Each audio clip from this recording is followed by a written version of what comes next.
So now that we have learned all of the parts of the hypothesis test for proportions, let's go through the full process together.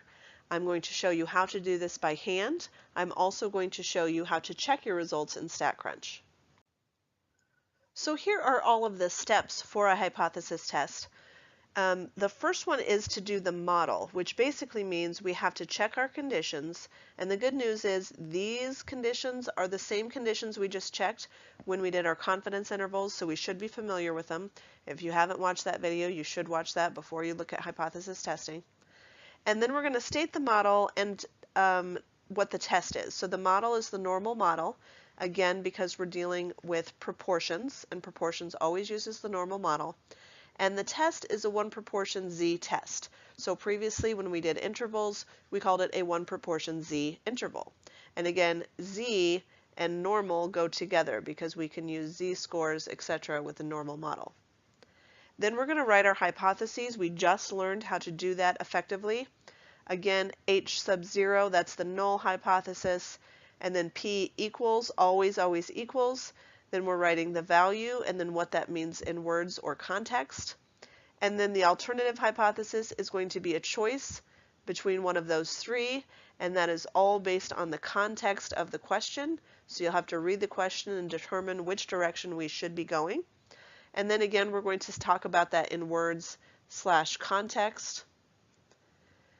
The drawing of a curve, just like when we did the sampling distributions before, that is completely optional, and that is for your benefit only to make sure you know which direction that you should be shading.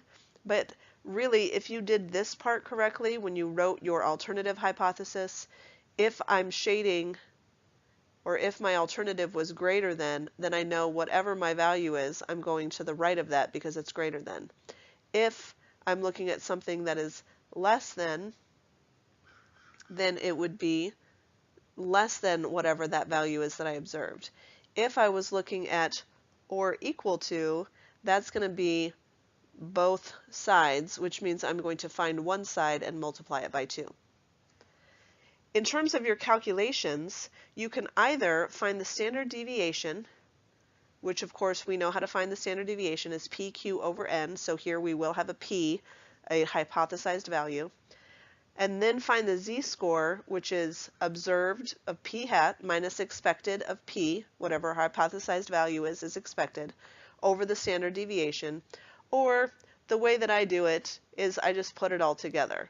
So I'm going to do p hat minus p over the square root of pq over n. So I just do it all together because if I do it this way, then sometimes I round this off too much, and then that makes my z-score less precise. So if you do it in 2 separate parts, make sure that this is going to 3 or 4 decimal places. Otherwise, you're probably not going to end up with a correct z-score. Then we're going to look at our conclusion. And again, this is quite often the hardest part, is being able to know what conclusion I should draw. But remember, if our p-value is smaller than alpha, which is typically 0.05, 5%, if our p-value is smaller than that, then we're super surprised. We're saying the probability of finding a sample of the size that we have is so small that we're surprised that it happened. Therefore, we think there's something wrong with the null hypothesis. It's probably not true. So there's strong evidence that shows that the alternative hypothesis is true. And again, I'm always going to write that in context. And this will make much more sense when we do some practice, which we'll do together. And then again, if the p-value is larger than alpha, then we fail to reject the null. We are not surprised. The p-value is, say, 50%, so 50% of the time I can expect to find my sample or more extreme. Therefore, I'm going to fail to reject the null hypothesis, which is just fancy stats talk for saying, hey, the null hypothesis was probably true. There's insufficient evidence to say that the alternative hypothesis is true, again, in context.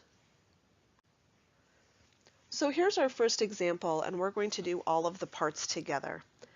And first, let's just read through the question together, and I'll sort of point out things that we should be looking at as we read. So a U.S. Consumer Report claims that 90% of all American homes have smoke detectors. So 90% of all American homes. So this is the population, American homes, and this is the proportion of the population that have smoke detectors. So that's P, which means when I get down to step 2 and I'm writing my hypotheses, it's going to be based on this. Omaha wonders if their efforts to educate the public about smoke detectors have moved the local level to be above 90%. So when I see that above 90%, that tells me that my alternative hypothesis is going to be greater than 0.9 because we're saying it's above 90%. Building inspectors visited 400 randomly selected homes, this is obviously N, and found that 376 have smoke detectors. What's 376? It's not anything except a way for us to find P hat, because P hat is that 376 out of 400 total had smoke detectors. And then again, the final question says, is this strong evidence that the local rate is higher than the national rate? And so that just goes back to what we said here, that our alternative should be that it's greater than 90. So I've sort of dissected it as we read through it, but before I can do anything else, now I have to write the model, which means I need to check my conditions. So my conditions, independent, 10% success, fail, and randomization. Remember, independence says that the results of each thing that I sample should be independent. So in this case, smoke detector use is independent by household. So whether or not I have smoke detectors is independent of whether or not my neighbors have smoke detectors. 10%, 400 homes is less than 10% of all Omaha homes. So remember, we're looking at less than 10%. And in fact, I could have said all American homes, because here I'm looking really at the population of American homes. Now the reason I stuck with Omaha here is because I'm trying to infer this to only the Omaha area. So even though the population here was American homes, we're assuming that the population of Omaha homes will also be at the 90% threshold. Success fail means I'm taking N times P and N times Q. And in this case, I didn't really have to do that because I already knew that P hat was 376, but it's best to go ahead and do that. So N is the number, which is 400. P is my hypothesized of 90. So 400 times 0.9, 400 times 0.1, those are both greater than or equal to 10. And randomization, they told us the homes were randomly selected. And then again, because the conditions are met, we'll use a normal model. We'll perform a 1 proportion Z test. So that is all of step 1. Step 2 is to write the hypotheses, and we really talked about this already, but remember, I'm expecting nothing has changed. So if all of American homes have 90% smoke detectors, I'm assuming that Omaha homes also have 90% smoke detectors. So my null hypothesis is going to be that it's equal to 90%, that the proportion is equal to 90%. My alternative is again based on the context, which they actually gave me that context twice, above 90 and higher than the national rate. So notice the way that I'm going to write these. HO, that's my null, is that P is equal to 0.9. And what does that mean in context? 90% of Omaha homes have smoke detectors. My alternative is P is greater than 0.9, and that means more than 90% of Omaha homes have smoke detectors. So now that I've checked conditions, I know I can use the model. I've written my hypotheses. Now I need to look at my calculations. My calculations are basically a z-score. And again, I told you what I was going to do is instead of finding it in 2 different parts, I just go straight for observed minus expected over the standard deviation, PQ over N. And remember, with the z-score, we are using standard deviation, not standard error. So my observed, my P hat, we talked about on the other page, was 376 out of 400. I need to turn that into a decimal in order to be able to use it. And make sure that if your decimal continues on to 3 or 4 places, you should use it to 3 or 4 places. This one was nice to me, and when I divided, I got 0.94. So I just stuck with that. But if I had gone to 3 or 4 places, if the decimal had gone to that point, I would have taken it out that many places.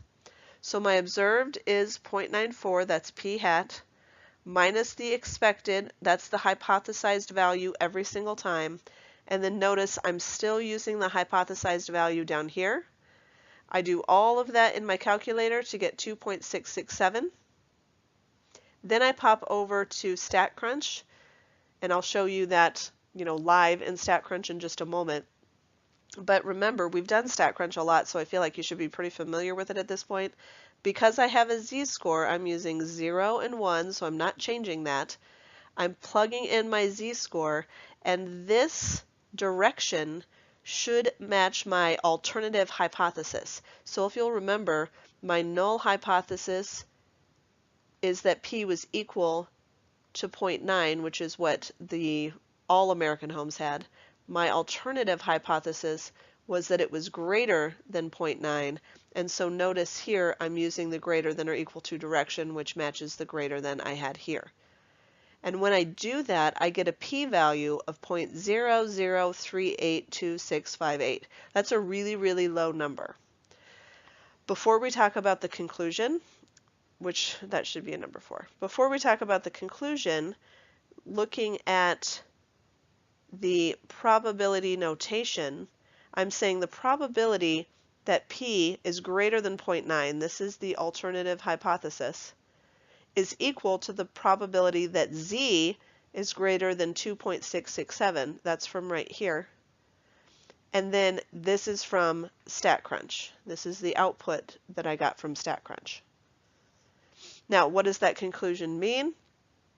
Well, that p-value, remember I'm comparing 0.0038 to 0.05, and it is much, much less than 0.05. So what does that tell me? That tells me that only 0.38% of the time I can expect to find a sample of 94% if it's true that 90% is the correct rate. So that means I'm super surprised because it only happens less than 1% of the time, which means there was probably something wrong with my hypothesis. My hypothesis was probably wrong. I have evidence to say that the alternative instead is true. So let's look at the way that we would write that. The p-value of 0.0038 is very low, again much lower than alpha, making it unlikely that the observed results can be explained by sampling error. Remember, sampling error is that thing that says, hey, we're not always going to get the exact same amount for every sample, but that's normal. It's called sampling error. But this is not caused by sampling error because that probability is so stinking low.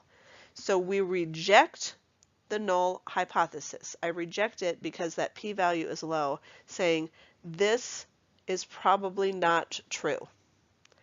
We have evidence, so there's strong evidence that in Omaha, more than 90% of homes have smoke detectors.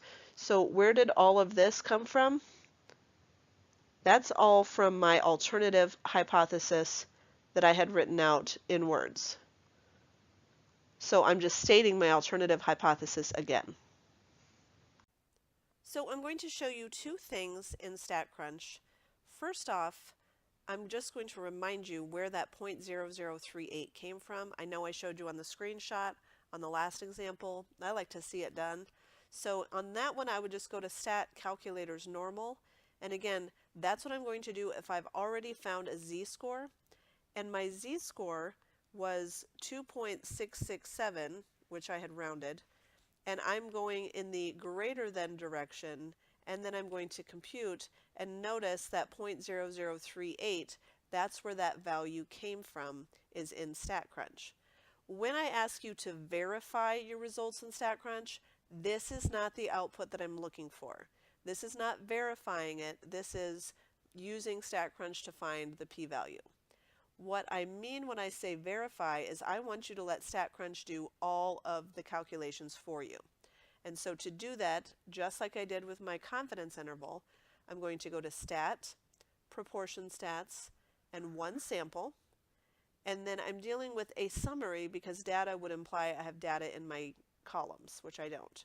So with summary, again, this is the number of successes, 376, out of the total number. So that's where p hat comes from. And then previously I had clicked on confidence interval and just changed that interval. This time I'm clicking on test, and two things you need to change. First, you need to change the value to match the value that you had in your actual question. In this case, that was 0.9. Then I also need to change the alternative hypothesis, which is that I thought the value would be greater than based on the efforts of Omaha. And then I click compute. And what I want you to notice is what StatCrunch does for me. 376 out of 400 was my observed. 0.94 was my p hat that I had to calculate myself. So that verified that 0.94 was correct. The z-stat was 2.666667, which is what I had found when I did it by hand. And then my p-value of 0.0038 matches the p-value I found before.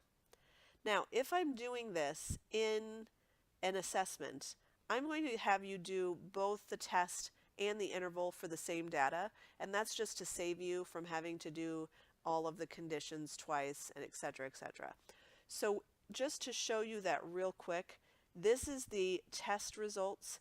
If I wanted to also do the confidence interval results, I would go again to Stat, Proportion Stats, one sample with summary. So I went going through the exact same process. I'm still 376 out of 400, and this time I'm clicking confidence interval. And we're going to talk next week about how to choose the correct confidence interval for the test that you're doing. For now, I'm just going to tell you, and so in like a slide or two from now, I'm going to tell you that it's 0.9. So I'm going to go ahead and get ahead of the game now and tell you that it's 0.9. And what I want you to notice is these would be my two outputs. And these two outputs, I would then just take a screenshot that had both of those in there. I prefer you don't take screenshots and then add them to a Word document. Just save them as a JPEG or a PNG file or whatever picture file, because on a Word document then I have to open up the entire attachment and it's just a little bit harder. So go ahead and just take a screenshot of this, save it wherever, desktop or somewhere easy to find, and then submit that screenshot. So again, I sort of alluded to this in the last slide where I was talking about creating both an interval and a test, but I didn't talk about why those are important or why they should match up. So essentially what I'm saying is that tests and intervals should always agree. Next week I'll talk about how to choose the appropriate confidence interval. So if it's one-tailed or two-tailed, if I'm using a 90% interval or 95 or maybe something different, that's the topic for next week. This week, I'm always going to give you the level of confidence to use, but it's really important that our results agree whether we're rejecting or failing to reject. So if I fail to reject our null hypothesis, that means I've created my little picture and I'm saying P is here and I'm expecting something to happen here, and I found that p hat value inside of here and everything was okay. I'm failing to reject the null. I'm saying, yep, this is probably right. Then our hypothesized value should fall in here. So notice I drew it in there because I knew that it had to fall inside the interval. So the interval says anything inside of here, whatever that region is okay. So p hat should be in here somewhere.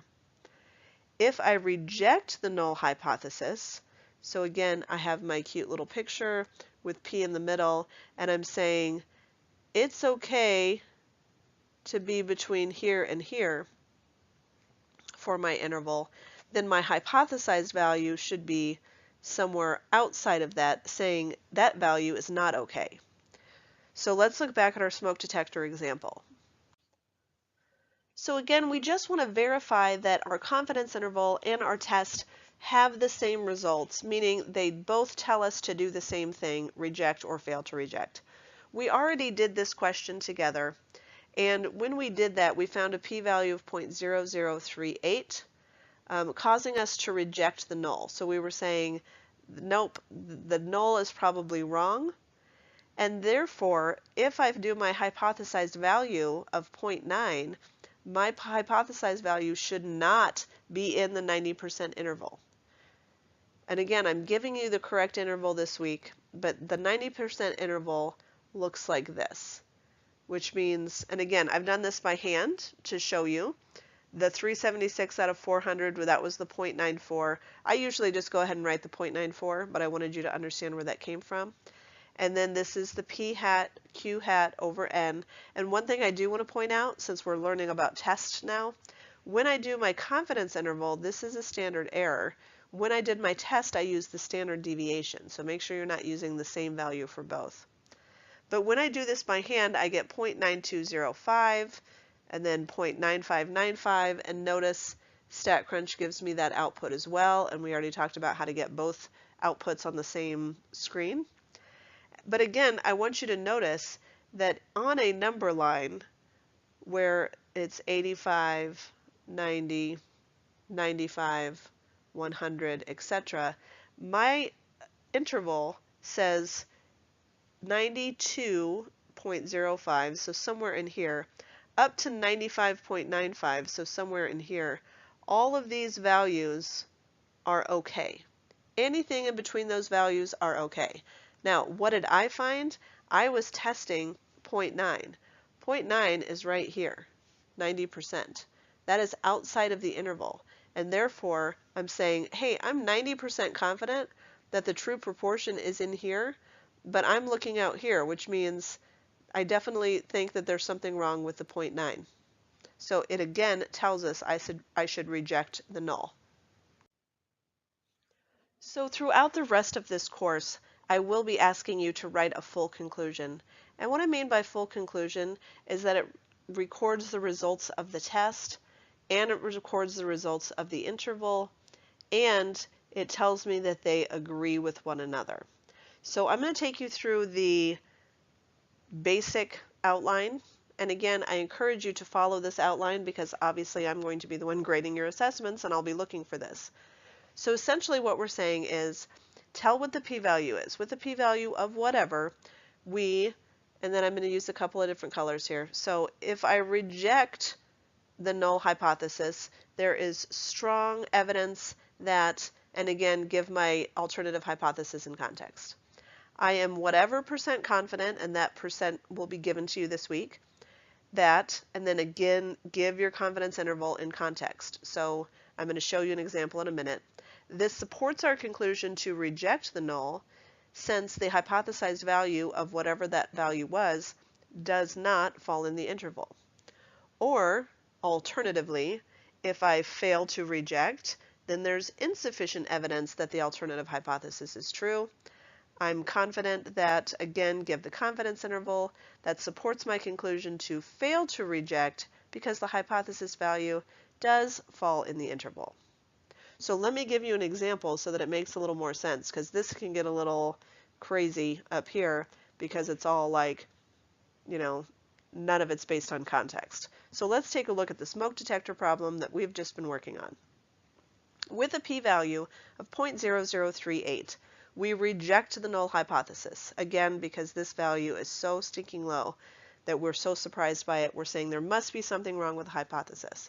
There is strong evidence that in Omaha, more than 90% of homes have smoke detectors. So again, strong evidence, and then all of this is the alternative hypothesis. That's exactly what I wrote in words, alternative hypothesis, in context.